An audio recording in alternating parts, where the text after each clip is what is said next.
2, 1. Welcome to Artist on Record, your ultimate intimate conversation with your favorite artist. I am Stefan ADIKA. Thank you for being here. Do me one favor. Make sure you subscribe to the channel.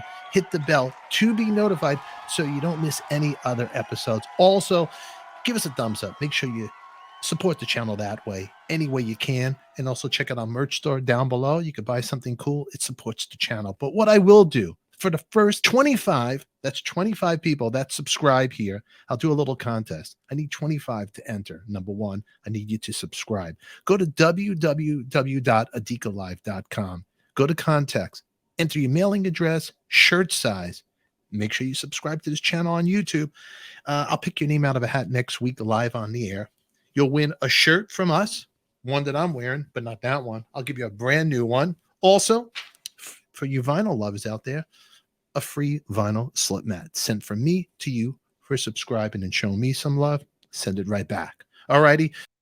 Today we remember the day the music died. On February 3rd, 1959, Buddy Holly, Ritchie Valens, the Big Bopper, J.P. Richardson, and pilot Roger Peterson were killed in a plane crash near Clear Lake, Iowa.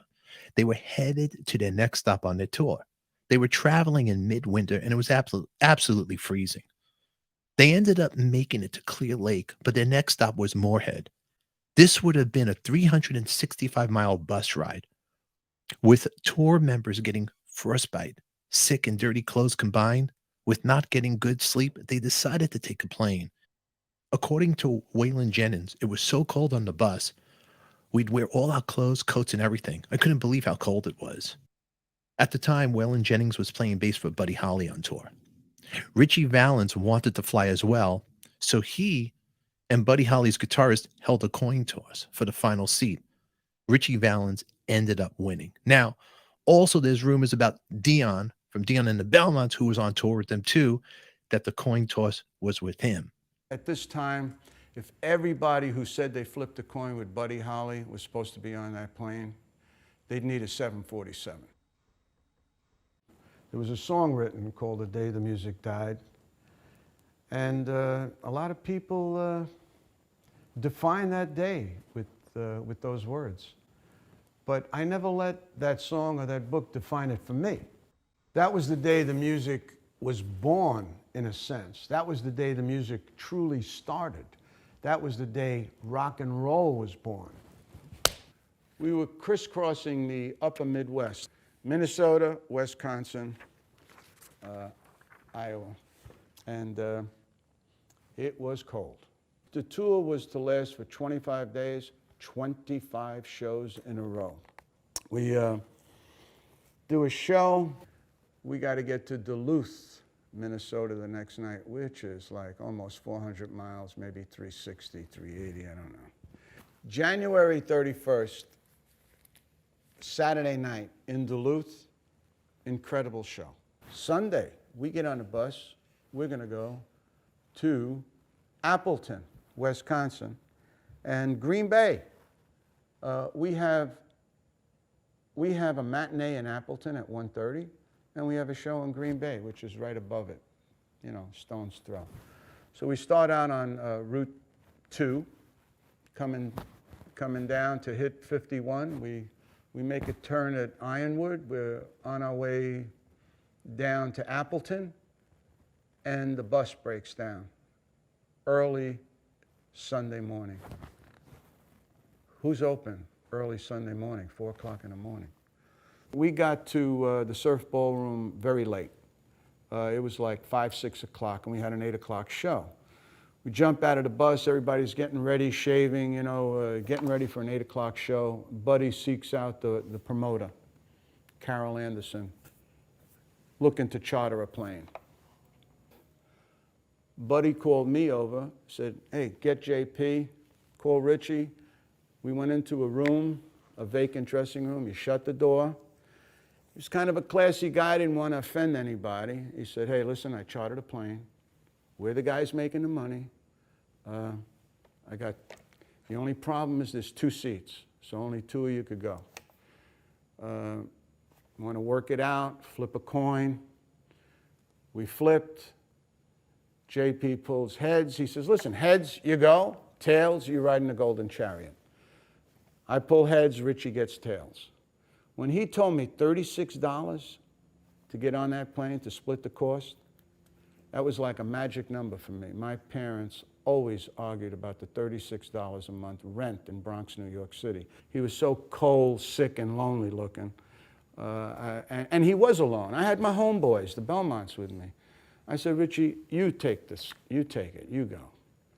And he said, thanks. When we walked out of that dressing room, we knew who was going to be on that flight. After the show, great finale. We had a ball. We rocked. We solos. You know, the place was jammed, 1,500 people. Very happy with the whole thing. Carol Anderson pulls up in a station wagon. Ritchie says to me, I hope this plane has a better heater than the bus. I said, Ritchie, take your coat, you know. And Buddy says to me, Dion, take care of my guitar. Dion, take care of my guitar like you take care of your testicles. So I looked at him. I never heard anything. You know, I'm thinking, yeah, I get it.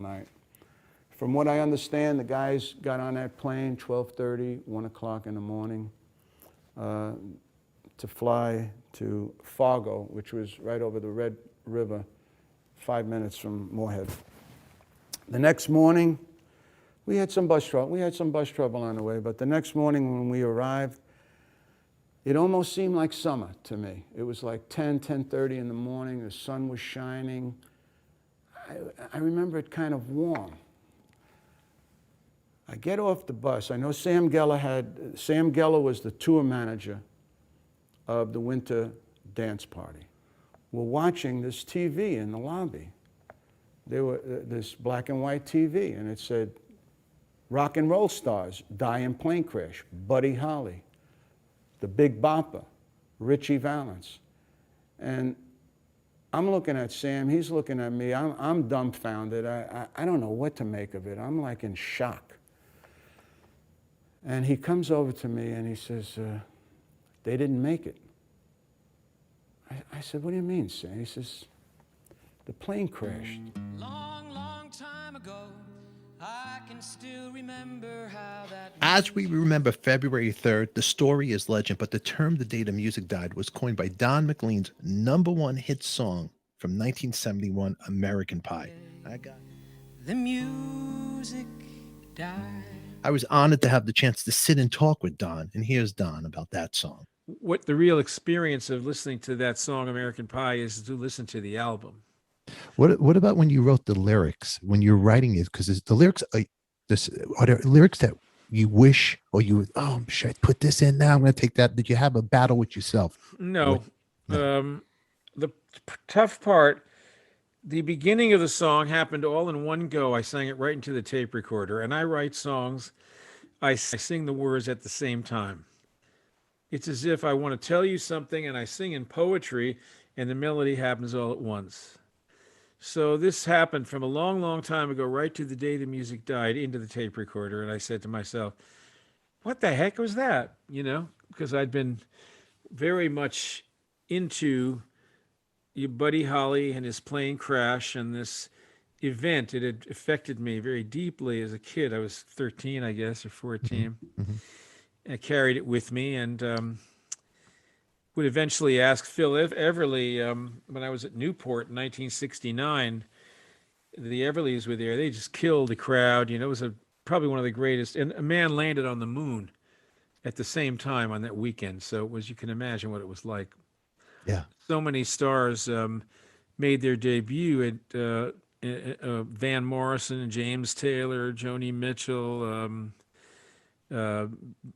the Everly brothers were there. Ike Everly was there. Muddy Waters was there. I mean, just go on and on and on. I mean, I was lucky enough to be there. And I walked up to Phil Everly and I said, I know you were really good friends with Buddy Holly. You know, what, you know, like I was a kid. I said, well, what happened? You know? Mm-hmm. And he looked at me so sweetly, because he was a sweet guy. And he said, well, Buddy had to go ahead to do his laundry. And that changed everything. that one thing that he said to me started this. My mind is different from a lot of people's. You know, I'll hold on to things for years and I won't use it until I'm ready to. So all of a sudden I saw a guy in a miserable tour doing it for the money, trying to start his life over with a new wife and a baby on the way to take this tour. And he's just freezing in this plane. He's got to get ahead of this thing for just for a few hours, because he was singing every single night. So he was just going to gain only about 3 or 4 hours by flying. And that's 3 or 4 hours he was going to be in the laundromat. Mm-hmm. Yeah. So all of a sudden, I had this person, you know, and I fell in love with him all over again. And it started percolating in the back of my head. And then I found out that this guy named Henry, who worked at the Manny's music store, was Buddy Holly's best man. I knew Henry very well, but I didn't know that about him. So I asked him, "Are you Buddy's best man?" Yeah, I was. He used to come in here all the time when he lived in New York and so on. So all of a sudden, this person, anyway, the thing just came out full blown. And then I found this crazy chorus because I wanted to write a rock and roll song. And then I created a rock dream. That's what I did, basically.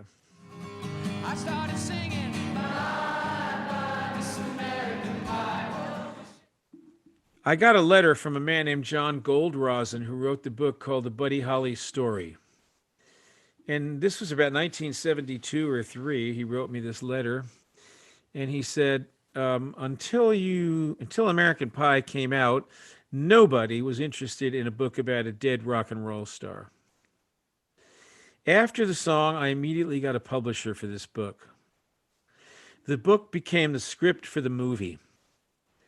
I then had, several years later, but Gary Busey and the director and producer of the movie come to my dressing room, and they came in, they sat down. I said, "Hi, boys, nice to see you." And Busey said, "No," he says, "we just came here to tell you we're making this movie called The Buddy Holly Story, and it would never have been made without your song." American Pie is what really caused it all to happen. The day the music died. Now, if you enjoyed his channel and you want to see more episodes, make sure you click on the box up here. Also, subscribe and hit that bell to be notified. Until then, kids, it's only rock and roll, and we like it. Remember, who loves you, baby? We do. Now get out of here, you crazy kids. We'll catch you all later. Bam.